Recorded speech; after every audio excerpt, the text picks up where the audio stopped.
अब हम अपने अंतिम चरण में आ रहे हैं। यहाँ पर मैं आपको दो कहानी, छोटी छोटी कहानी सुनाऊंगा कि आपको ये समझ में आए कि समर्पण कैसे होता है। तो कृष्ण भगवान महाभारत के युद्ध के दौरान जो भीष्म पितामह थे, उन पर जो दुर्योधन था वो बहुत ज्यादा क्रोधित था। वो कहता था कि आप पांडवों के मेरे पक्ष में लड़ते हुए भी आप पांडवों को जो है उनको फेवर कर रहे हैं। आप अर्जुन जो है वो मेरी सेना को जो है मारता जा रहे हैं और आप कुछ नहीं कर रहे हैं। आपके अंदर जो है भेदभाव हो गया है और आप जो है अपने कर्तव्य से विमुख हो रहे हैं। इस तरह से उनको भली बुरी बातें सुनाते हैं। तो भीष्म पितामह है वो प्रण ले लेते हैं कि ठीक है तुम कहते हो तो कल अर्जुन का आखिरी दिन होगा, कल मैं उसका वध कर दूंगा। अब ये बात जब भीष्म पितामह प्रण ले लेते हैं और उनके अंदर वो क्षमता भी थी कि अर्जुन को वो 5 मिनट में उसका वध कर सकते थे, तो जब ये बात सबको पता चलती है सब लोग भयभीत हो जाते हैं और सब लोग रात को जाग रहे हैं, विचार विमर्श कर रहे हैं क्या करना चाहिए क्या नहीं। तो कृष्ण भी वहां थे, तो वो देखते हैं कि वहां अर्जुन गायब है, अर्जुन कहीं दिख नहीं रहे। तो वो सोचते हैं कि अर्जुन भी थोड़ा डरा हुआ होगा तो यहाँ वहां कहीं होगा, मैं ढूंढ के आता हूँ। तो कृष्ण भगवान निकलते हैं उसको ढूंढने, सब जगह ढूंढते हैं कहीं नहीं मिलते हैं। तब जाकर वो उसके जो टेंट होता है उसका, जहाँ पर सब लोग टेंट में रहते हैं युद्ध के दौरान, तो देखते हैं तो अर्जुन तो आराम से सो रहा होता है, खराटे लगा रहा होता है। तो कृष्ण भगवान उसको उठाकर पूछते हैं कि सखा तुम ये क्या कर रहे हो, हम लोग सब यहाँ चिंतित है, सब लोग सोच विचार में डूबे हुए हैं, डर रहे हैं कि कल क्या होगा और तुम आराम से सो रहे हो। तो अर्जुन उनको हंसकर कहता है कि वासुदेव जब तुम जाग रहे हो, मेरी चिंता करने वाला जब जाग रहा है तो मैं क्यों टेंशन लूं, मैं क्यों जागूं, मुझे चिंता करने की क्या आवश्यकता है, इसलिए मैं सो रहा हूं। मुझे पता है तुम जो करोगे सही करोगे और तुम्हें करना ही है, ताकि मैं तुम्हें समर्पित हो चुका हूं। तो अब वो तुम्हारा कार्य है, तो तुम्हारा कार्य मैं क्यों करूं, इसलिए मैं सो रहा हूं। तो ये जो बात है ये हमें भी समझनी चाहिए कि हमें जब जन्म दिया है तो आगे का कार्य भगवान का है। वो टेंशन, ये जो हम सब सारे दुख पाल रहे हैं, हमारा क्या होगा आगे क्या होगा, ये सब भविष्य की चिंता कर करके हम दुखी हो रहे हैं, वो सब काम भगवान का है। तो वो कार्य हम क्यों कर रहे हैं, हमको चाहिए कि हम सिर्फ उसका नाम लें और उसको सब छोड़ दें। आप खुद देखेंगे कि आपके सारे कार्य, और जो लोग मुझे पर्सनली जानते हैं, मैं यहाँ पर ये सब बताना नहीं चाहता हूँ, पर मैंने जब से भागवत पढ़नी शुरू की है मेरे सारे काम अपने आप हो गए हैं। मुझे कुछ चिंता करने की जरूरत, यहाँ तक कि मेरा स्वभाव अब तक पूर्ण तरह से तो नहीं बदला है पर बहुत अंश तक बदल चुका है।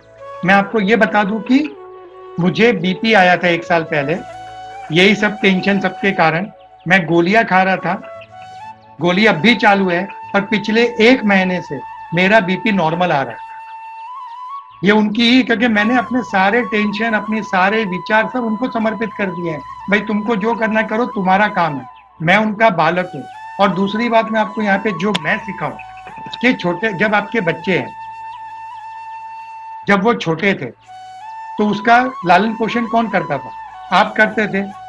दिन भर वो जो भी करे, कि अगर छोटे बच्चे ने पत्थर उठाकर टीवी तोड़ दिया तो आप उसको मारते नहीं हो, क्यों, जवाबदारी आपकी है। वो तो छोटा है, उसको अकल नहीं है, लेकिन आपकी जवाबदारी थी, आपने ध्यान नहीं दिया इसलिए उसने टीवी तोड़ दिया, लेकिन आप उसको मारते नहीं हो। तो जिस तरह से आप छोटे बच्चे को अपने हाथ में लेकर उसको प्यार करते थे, उसका लालन पोषण करते थे, उसकी सारी दिनचर्या का, कब खाएगा, कब सोएगा, कब उठेगा, सब कुछ आप ध्यान रखते थे, तो वही संबंध हमारा प्रभु के साथ है। वो उनका काम है और वो करते भी है। हम कब उठेंगे, कब सोएंगे, हमें कब धन की आवश्यकता है, कब हमें ज्ञान की आवश्यकता है, कब हमें खाने की जरूरत है, कौन से कर्म से हमारा अहित होगा वो करने से हमको वो रोकते हैं, कौन सा कार्य हमारे लिए उचित है वो भी वो करवाते हैं। अगर आप उनके पास सच्चे मन से अगर आप अपनी बात रखते हो कि प्रभु मैं यहाँ पर, मुझे शंका हो रही है, मैं क्या करूं, तो उसका निर्णय भी आपको 24 घंटे के अंदर भगवान देते हैं। भगवान किसी के सामने जैसे मारने के लिए, उसको जो है दंड देने के लिए लकड़ी लेकर प्रकट नहीं होते, उसी तरह आपके मन में आपके शंकाओं को मिटाने के लिए भी वो सामने खड़े नहीं होंगे, पर आपको उसका प्रश्न का उत्तर 24 घंटे में मिल जाता है, और जो आपके लिए उचित है वो कार्य आगे बढ़ जाता है, जो नहीं है वो रुक जाता है। तो हमारा जो ये संबंध है भगवान के साथ, उसको पहचानिए और अपने सारे विचार, दुख, शंकाएं, भय सब भगवान को दे दीजिए, और आप जो है अभय हो जाइए, ताकि उसका कार्य हम करते रहेंगे, इसलिए हम दुखी है। और दूसरी एक कहानी मैं आपको सुनाता हूँ कि एक राजा है, उसके दरबार में उसका एक गुलाम आता है, नया गुलाम भर्ती हुआ होता है, तो वो आकर उसके सामने खड़ा हो जाता है हाथ जोड़कर राजा के सामने कि मैं आपका नया सेवक हूँ। तो राजा जो है वो उनसे पूछता है तुम्हारा नाम क्या है। तो सेवक जवाब देता है कि आप जो नाम चाहे रख सकते हैं, आप मालिक हैं। तो वो कहते हैं ठीक है, तुम्हें खाने में क्या पसंद है। तो कहते हैं आप जो खिलाएंगे मैं खा लूंगा। तो कहते हैं तुम्हें किस तरह के कपड़े पहनना पसंद है, मैं तुम्हें उस तरह के कपड़े दूं। तो कहते हैं कि सेवक की क्या इच्छा होती है, मालिक जो देगा वो मैं पहन लूंगा। तो कहते हैं ठीक है, तुम कार्य क्या करोगे। तो कहते हैं कि आप जो भी बताएंगे मैं पूरे मन लगाकर वो कार्य करके दूंगा। तो राजा को बहुत अच्छे थे, तो अंत में पूछते तो ठीक है, तुम्हें चाहिए क्या, तुम्हारी इच्छा क्या है। तो सेवक सर झुकाकर कहता है कि मेरे स्वामी की इच्छा ही मेरी इच्छा है। तो जब वो इस तरह से जवाब देता है तो राजा बहुत खुश हो जाता है और खड़ा होकर उसको गले लगा लेता है और कहता है कि तुम धन्य हो, तुमने आज मुझे प्रभु को कैसे समर्पित होते हैं, प्रभु की सेवा पूजा कैसे की जाती है, वो तुमने मुझे सिखाया है। कि जो मेरे प्रभु की इच्छा है वो मुझे जिस तरह भी रखेगा, जो कुछ भी खाने को देगा, जो कुछ भी पहनने को देगा, और जो कुछ भी मेरे साथ हो रहा है वो मैं मेरे मालिक की इच्छा, मेरे प्रभु की इच्छा समझकर उसको स्वीकार करूंगा। तो ये जो है प्रभु के तरफ समर्पित होने की, और हमारे सारे दुखों को छोड़कर हमारी सारी शंकाओं से मुक्त होने का ये एक ही उपाय है कि जो मेरे प्रभु की इच्छा है वही हो रहा है, और वो जो भी कर रहे हो मेरे लिए सर्वोत्तम कर रहे हैं, क्योंकि उसका जो प्लानिंग है वो कभी गलत नहीं हो सकता है। और अंत में मैं आपको जो भगवत पुराण में 11वें स्कंद में जो भगवान उद्धव गीता जो कही गई है, जो उद्धव जी को ब्रह्म ज्ञान दे रहे हैं, उसका एक प्रसंग है भिक्षु गीत कि इसमें जो है एक भिक्षु, एक बहुत बड़ा आदमी होता है जो बहुत पैसे वाला होता है, पर कार्य का काल के सॉरी समय काल में वो गरीब हो जाता है, और उसके सारे सगे संबंधी सब उसको छोड़ देते हैं, और फिर उसे ये ज्ञान होता है, और वो कहता है कि इस संसार में कोई किसी को सुखी या दुखी नहीं कर सकता है। जैसा मैंने आपको बताया ना कि हम लोग दिन भर चिल्लाते रहते हैं, कोसते रहते हैं, इसकी वजह से ये हो गया, उसकी वजह से वो हो गया, इसने मुझे दुखी कर दिया, इसने मेरा धन लूट लिया, वगैरह वगैरह। तो यहाँ पर वो कहता है कि सुख दुख का कारण न मनुष्य है, न देवता है, न ये शरीर है, न ये ग्रह है, न आत्मा है, न कर्म है, ना ही काल है। काल यानी कि साक्षात परमात्मा। दुख का कारण हमारा मन है। अभिमान के कारण मूर्ख जन रजोगुण में फंसकर, ये सारी सृष्टि जो बनाई गई है ब्रह्मा जी ने, वो रजोगुण द्वारा बनाई गई है। तो रजोगुण में फंसकर ये जीव जो है, या तो ये जो हमारा मनुष्य जो है वो फंस जाता है, जिससे उसका मन अनेक वासनाओं में, संकल्प और विकल्प में फंस जाता है। चित्त विषयों का चिंतन करते करते विषयकार बन जाता है और दूषित हो जाता है। जीवात्मा और ब्रह्म एक ही है, इसलिए विषयों से ऊपर उठकर अपना शुद्ध स्वरूप का ध्यान करो। अब यहाँ पर उद्धव जी को भगवान खुद कह रहे हैं कि मेरे लिए जिनकी आंखों में आंसू नहीं आए, क्योंकि जब आप भक्ति करते हो तो आपकी आंखों से आंसू स्वयं बहते हैं। और अगर आपको प्रमाण चाहिए तो आप जो डोंगरे महाराज हैं, आप उनकी कथा ऑनलाइन है, आप उनको खाली कथा करते हुए देखना। जब वो कथा करते हैं ना तो उनकी आंखों से निरंतर आंसू बहते रहते हैं, क्योंकि उनकी मन इतना भक्ति से भरा हुआ है कि वो भगवान का नाम बोलते हुए भी उनके आंखों से आंसू बहने लगते हैं, वो बोल नहीं पाते हैं कितनी बार। तो वो भगवान यही कह रहे हैं कि जिसने मेरी कि जो मनुष्य हैं जिन्होंने मेरे लिए आंखों से आंसू नहीं बहे, जिनका कंठ नहीं रुध गया और शरीर पुलकित नहीं हुआ, ऐसे मनुष्य मुझे कैसे प्राप्त कर सकते हैं। तो जैसे सोना तपकर शुद्ध होता है, वैसे ही भक्ति करने से कर्म वासना का नाश कर अपने निज स्वरूप को जानना जो है जाना जा सकता है और मुझे प्राप्त कर सकते हैं। मैं सब में व्याप्त हूँ, स्वयं को पहचानो। तो अगर आप स्वयं को पहचान लेंगे कि आप जो आत्मा स्वरूप हो, तो वो स्वयं ही मुझे प्राप्त कर लेंगे। और फिर जो भिक्षु गीत है वो कहता है कि कौन किसको सुखी या दुखी कर सकता है। इस संसार में किसी की कोई ऐसी जो है सत्ता नहीं है कि कोई किसी को दुखी या सुखी कर सके। तो ये जो है कि फलाना ने मुझे जो है दुखी किया, मुझे मेरा लूट लिया, ये वो सब जो है, ये सब मिथ्या आरोप है। और ये लगा कर मूर्ख जन जो है वो रोते पछताते रहते हैं। मैंने इतना किया पर उसने कुछ नहीं किया। ये जो अपेक्षाएं हैं, ये हमारे दुख का कारण है। सुख दुख का कारण कोई स्वजन, देवता, काल, कर्म जो है नहीं हो सकता, पर मन इसका कारण है, जो सुख दुख की कल्पना करके संसार में भटकता रहता है। मन के विषयों की चिंतन करता है, उस विषयों के कारण गुण तथा उसके संबंध रखने वाली वृत्तियां को पैदा करता है। सात्विक, राजस और तमस, इन 3 प्रकार के कर्मों को करता रहता है। ये प्रकृति के 3 गुण हैं। तो इसको मन आसक्तियों में फंसकर इनके द्वारा कई तरह के कर्म करता है अपनी इच्छाओं की पूर्ति करने के लिए। इन कर्मों के कारण और अनुसार जीव की विभिन्न गतियां होती है। जैसे काम करोगे वैसा हमारी जो है गति मिलेगी।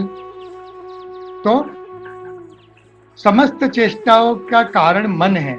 यद्यपि आत्मा जीव नित्य निर्विकार है, यानी आत्मा तो हमेशा रहता है, वो कुछ नहीं करता है। उसको इन जो हमारे 25 गुणों में से एक आत्मा है और बाकी 24 जो है वो प्रकृति के गुण है। इससे आत्मा को कोई लेना देना है ही नहीं। पर मैंने जैसे कहा कि जब वो इनके अंदर जो है उसकी आसक्ति में फंस जाता है, इनके द्वारा भोगों को भोगता है और अपने आप को शरीर समझने लगता है, तब वो जीवात्मा बनता है और फिर वो इसमें फंसकर कर्ता बनता है और फिर ये सारे तकलीफें शुरू होती है। तो यद्यपि आत्मा जीव जो है वो नित्य निर्विकार है, वो कुछ नहीं करता, परंतु मन के संबंध के कारण इन गुणों से बंध जाता है। अपना मूल स्वरूप को भूलकर अपने को मन शरीर समझने लगता है। मन द्वारा विषयों को भोगता है। वह कर्मों को कर कर्ता बन जाता है, कर्म बंधन में बंध जाता है। मन परम प्रबल शत्रु है। यदि यह वश में नहीं हुआ तो सब साधन व्यर्थ है। दान, धर्म, यम, नियम, वेदों का अध्ययन और ब्रह्मचार्य, व्रत, शुभ कर्म, ये सब के सब व्यर्थ है अगर मन वश में नहीं है।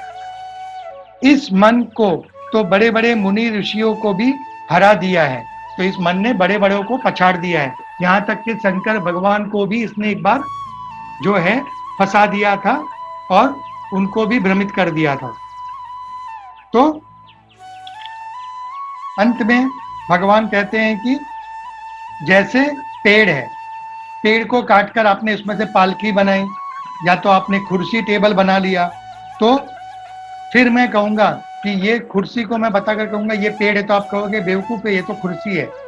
पर वो है तो पेड़, पेड़ का जो लकड़ा था उसी से ये बना हुआ है। तो रूप भेद से नाम भेद हो गया है कि जो पेड़ था उसका रूप बदल गया, वो अब कुर्सी बन चुकी है, टेबल बन चुका है, और वो रूप भेद से उसका रूप बदल गया तो उसका नाम भी बदल गया। तो यह संसार भी इस नाम और रूप भेद के कारण ही है। तो जब रूप बदल जाता है तो हमारा नाम बदल जाता है, तो हमारी आत्मा जो है हमारा शरीर का नाम ले लेती है, और इस भेद के कारण ही इस संसार के सारे जो प्रॉब्लम्स है वो खड़े होते हैं। और सब एक ही ब्रह्म है, यानी कि सब वो ब्रह्म का ही अंश है। और इस नश्वर असत संसार को सत्य समझने के कारण ही मूर्ख प्राणी दुखी रहता है।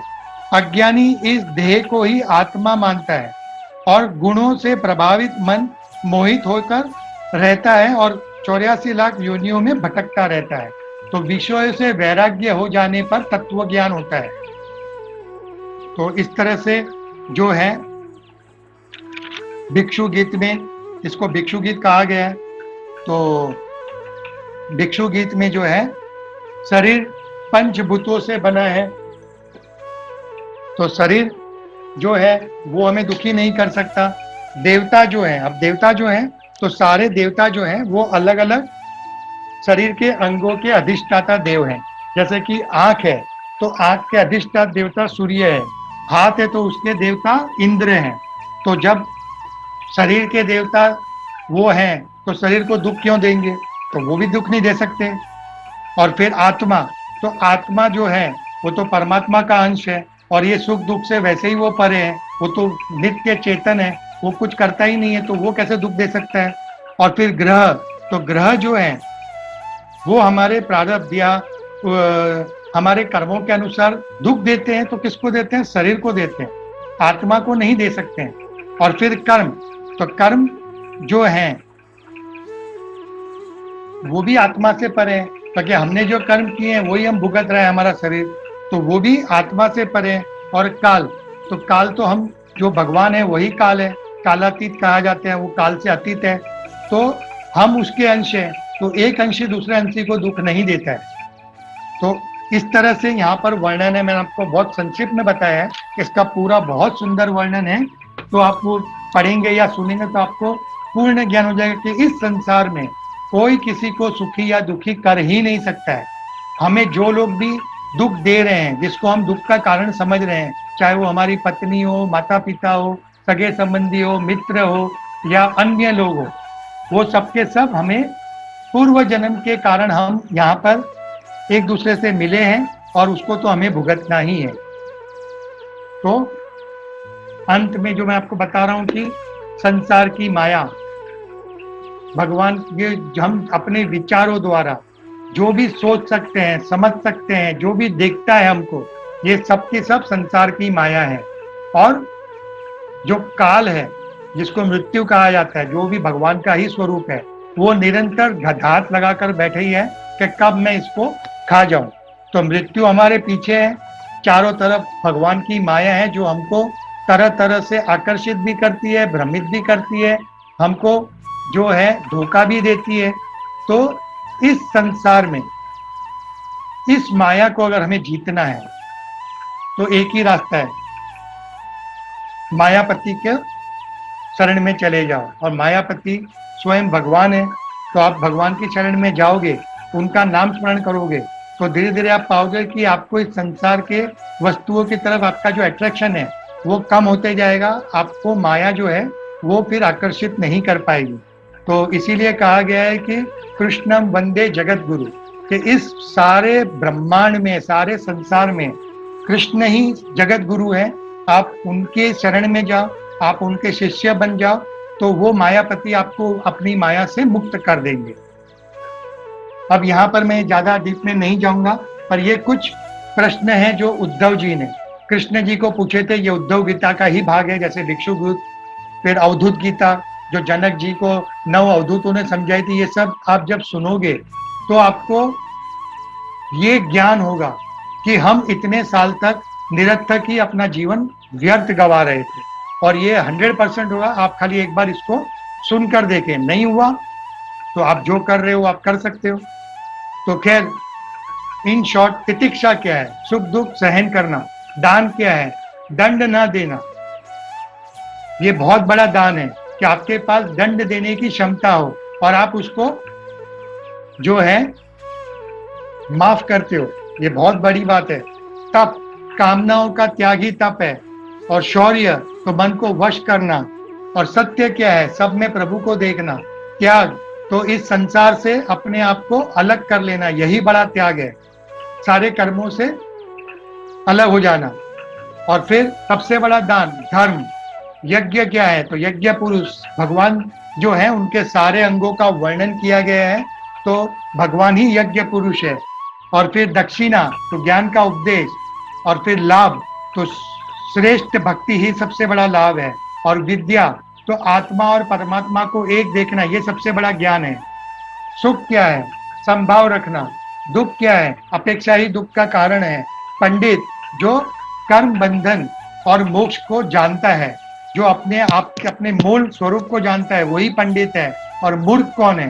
अहंकारी, जो ये समझता है कि मैं कर रहा हूं, मैं करता हूं, वही सबसे बड़ा मूर्ख है। सुपथ यानी अच्छा पथ, जो प्रभु की प्राप्ति करवाए। जो भी कार्य प्रभु की प्राप्ति की तरफ जाते हैं वो सारे सुपथ है। और जो चित्त को बढ़ाते हैं, चित्त की चंचलता को बढ़ाते हैं, चित्त के दोषों को बढ़ाते हैं, उसको अशुद्ध करते हैं, वो सारे कुपथ है। और स्वर्ग क्या है? सत्व गुणों का बढ़ाना ही स्वर्ग है, और अपने तमो गुणों का बढ़ना नरक है। दरिद्रता, असंतोषी दरिद्रता है। जिसको संतोष नहीं है वो जिंदगी में कभी सुखी हो ही नहीं सकता, वो हमेशा दुखी ही रहेगा। और फिर कृपण कौन है? जिसने इंद्रियों को नहीं जीता। तो इस तरह से बहुत सारी बातें हैं। पूरा 11वां अध्याय जो है वो भगवान उद्धव जी को ब्रह्म सूत्र का जो ज्ञान देते हैं उसी से भरा पड़ा है। तो अब हम आते हैं महात्मय की तरफ। अब समय बहुत हो गया, मैं इसको जल्दी से समाप्त करूंगा कि जो महात्मय है, तो जो मूल रूप से जो महात्मय बताया जाता है वो जो पद्म पुराण है उसका महात्मा, उसमें जो भगवान जो पद्म पुराण और स्कंद पुराण जो जिसमें हमने बात की थी कि वो भगवान का ही स्वरूप बताते हैं भागवत पुराण को, तो उसमें जो महात्म्य बताया गया है पद्म पुराण में, उसमें भक्ति देवी की बातें और फिर धुंधुकारी की बातें जो बताई गई है वो आती है, और वही ज्यादातर कथाकार बताते हैं। पर जो भगवत पुराण का जो महात्म्य है, मैं आपको उसकी चर्चा आप संक्षेप में बताऊंगा। आप मेरे वीडियो में इसको पूर्ण विस्तार से भी सुन सकते हैं जब इसको मैं अपलोड कर दूंगा। कि महात्म्य में बात आती है कृष्ण भगवान के पौत्र राजा व्रज जो अनिरुद्ध के पुत्र हैं, और परीक्षित जो अभिमन्यु के पुत्र हैं। तो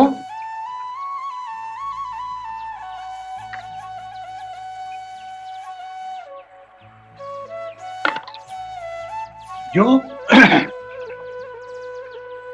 परीक्षित के पास, परीक्षित जब व्रज को मिलने जाते हैं तो व्रज उनसे कहता है कि मुझे आप बताइए कि मैं राजा तो हूं इस व्रज भूमि का, पर यहाँ पर सब और सुनसान है, सिर्फ जंगल ही जंगल है, यहाँ कुछ नहीं है, तो बिना प्रजा के राजा कैसा? मैं आपको बहुत शॉर्ट में बता रहा हूँ, उसका मर्म समझा रहा हूँ सिर्फ। तो सांडिल्य मुनि को परीक्षित जी बुलाते हैं, और सांडिल्य मुनि उनसे कहते हैं कि मैं तुम्हें इसका रहस्य बताता हूँ कि व्यापक होने के कारण इस भूमि का नाम व्रज पड़ा। तीनों गुण से अतीत जो पर ब्रह्मा वही व्यापक है, उसे ही व्रज कहते हैं।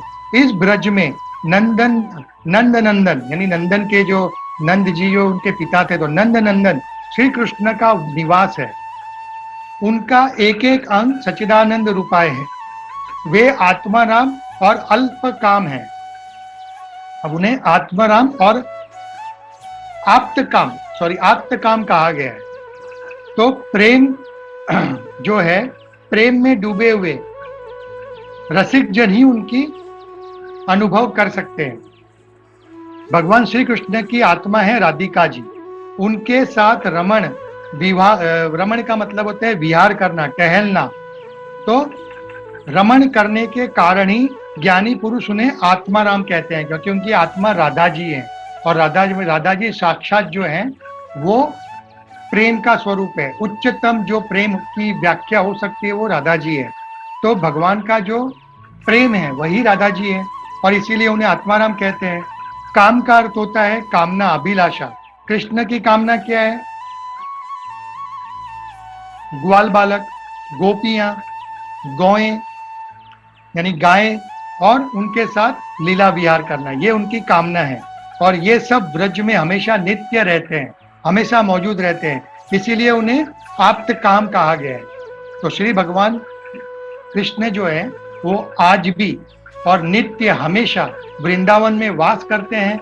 आज भी सारी गोपियां गोपियों के साथ ग्वाल बालक और गायें सब वहां आज भी उपस्थित है और भगवान नित्य उनके साथ आज भी लीलाएं करते रहते हैं। पर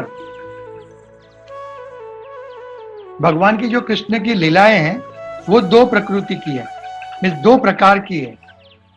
वास्तविकी जो भगवान और उनके रसिक भक्त ही जानते हैं, और दूसरी व्यवहारिकी जो है उनके भक्त नहीं है, वो उन्हें नहीं देख सकते, समझ सकते। तो जो प्रभु के भक्त हैं, प्रेमी हैं, नित्य पार्षद है, वे यद्यपि यहाँ दोनों यहाँ होने वाली नित्य लीलाएं में सदा ही रहते हैं, पर जो भक्त नहीं है, दर्शन के अधिकारी नहीं है, ऐसे लोगों के लिए वे अदृश्य रहती है, उन्हें वो नहीं दिखती। और इसीलिए तुम्हें यहाँ पर ये सुनसान जंगल दिखाई पड़ रहा है, क्योंकि वास्तविक लीला के भक्त को जो है उसको ये दिखाई नहीं पड़ती है। तुम गांव, तो फिर वो इनको कहते हैं कि तुम यहाँ पर गांव बसाओ, यहाँ पर नित्य जो है इस भूमि का सेवन करो, इसकी सेवा करो, और इस तरह से करते हुए तुम्हें कभी कभी उद्धव जी के दर्शन हो जाएंगे। अब उद्धव जी जो है वो भगवान की आज्ञा पा करके बद्री का आश्रम जो है वहां पर आज भी स्थित है।